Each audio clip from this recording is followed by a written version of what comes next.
సిగాచి పేలుళ్లపై దాఖలైన పీల్ విచారణలో Telangana high court CJ కీలక వ్యాఖ్యలు చేశారు. పేలుళ్ల ఘటనలో పోలీసుల దర్యాప్తు తీర్పుపై హైకోర్టు ఆగ్రహం వ్యక్తం చేసింది. పేలుడు సాధారణ ఘటన కాదని, 54 మంది చనిపోయారని, ఘటనపై ఇంకా దర్యాప్తు కొనసాగుతుందని చేపట్టడమేంటని ప్రశ్నించారు సీజే. అలాగే దీనికి సంబంధించి ఆగ్రహాన్ని వ్యక్తం చేశారు. 237 మంది సాక్షులను ప్రశ్నించినా దర్యాప్తులో పురోగతి లేదా అని ప్రశ్నించారు. పోలీసుల దర్యాప్తుపై నివేదిక ఇవ్వాలని ఏఏజీకి తెలంగాణ హైకోర్టు ఆదేశించింది. తదుపరి విచారణకు దర్యాప్తు అధికారి హాజరు కావాలని హైకోర్టు ఆదేశాలు జారీ చేసింది.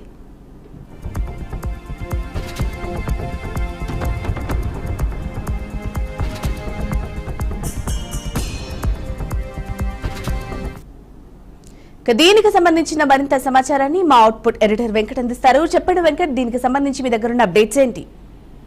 జూన్ 30వ తేదీన జరిగినటువంటి సిగాచి ఫ్యాక్టరీలో జరిగిన పేలుళ్లకు సంబంధించి తెలిసింది ఎంత పెద్ద ఘోరం జరిగింది, ఎంతమంది చనిపోయారనే విషయం మనకి క్లారిటీ ఉంది. దానికి సంబంధించిన అంటే సిగాచి ఫ్యాక్టరీలో జరిగిన ప్రమాదానికి సంబంధించి పేలుళ్లకు సంబంధించి దాఖలైన పిల్ విచారణపై ఈరోజు తెలంగాణ హైకోర్టు సిజీ అంటే ప్రధాన న్యాయమూర్తి ధర్మాసనం ఆయన నేతృత్వంలో ఉన్నటువంటి ధర్మాసనం విచారణ చేపట్టింది.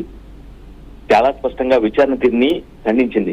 సిగాచి పేలుళ్ల కేసుల ఘటనలో ఆల్మోస్ట్ 54 మంది చనిపోయారు, ఇప్పటికీ బాధ్యతను గుర్తించలేకపోవడం ఏంటి అని చాలా సూటిగా స్పష్టంగా ప్రభుత్వంతో పాటుగా దర్యాప్తు అధికారుల్ని సూటిగా ప్రశ్నించడం జరిగింది. అప్పుడు ఘటనపై ఇంకా దర్యాప్తు ఏం జరిగింది, స్టేటస్ ఇన్ని రోజు జరుగుతుంది, ఇంతమంది ప్రాణాలు పోయినాయి, జూన్ 30 జరిగింది, ఇప్పటికి ఆల్మోస్ట్ 4-5 నెలలు గడుస్తుంది, ఇప్పటికీ బాధ్యతను గుర్తించలేకపోవడం, చర్యలు తీసుకోకపోవడం ఏంటి అని ఒక అంశాన్ని చాలా పాయింట్ అవుటెడ్ గా ధర్మాసనం చీఫ్ జస్టిస్ నేతృత్వంలోని ధర్మాసనం ప్రశ్నించినట్టుగా మనకి అర్థమవుతుంది.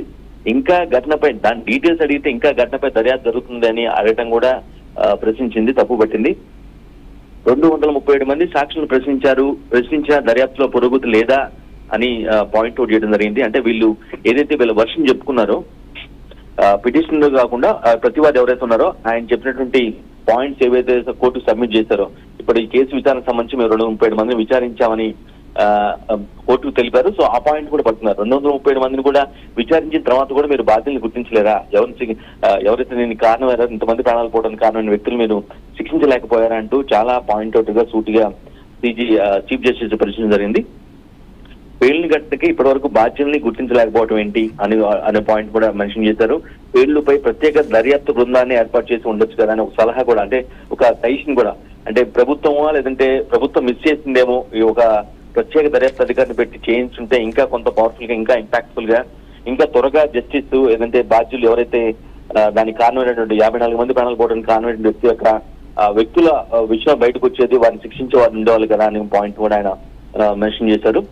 ఇంత పెద్ద ఘటన జరిగితే కేవలం దర్యాప్తు అధికారిగా ఒక డిఎస్పీ నియమిస్తారు. ఒక గ్రూప్ 1 క్యాడర్ కి సంబంధించిన వ్యక్తిని 54 మంది ప్రాణాలని పోయిన తర్వాత కూడా మీరు కేవలం ఒక డిఎస్పీ స్థాయి అధికారి నేతృత్వంలో ఒక కమిటీ వేసి దర్యాప్తు చేస్తున్నాం అంటే సరిపోద్దా? అది కనుక ఇన్ని నెలలు గడిచిన తర్వాత కూడా మీరు ఏ విషయాన్ని కూడా స్పష్టంగా కోర్టుకు చెప్పలేకపోతున్నారు, బాధ్యులపై చర్యలు తీసుకోలేకపోతున్నారు అనే విషయాన్ని కూడా చాలా సూటిగా హైకోర్టు చీఫ్ జస్టిస్ ప్రశ్నించడం జరిగింది.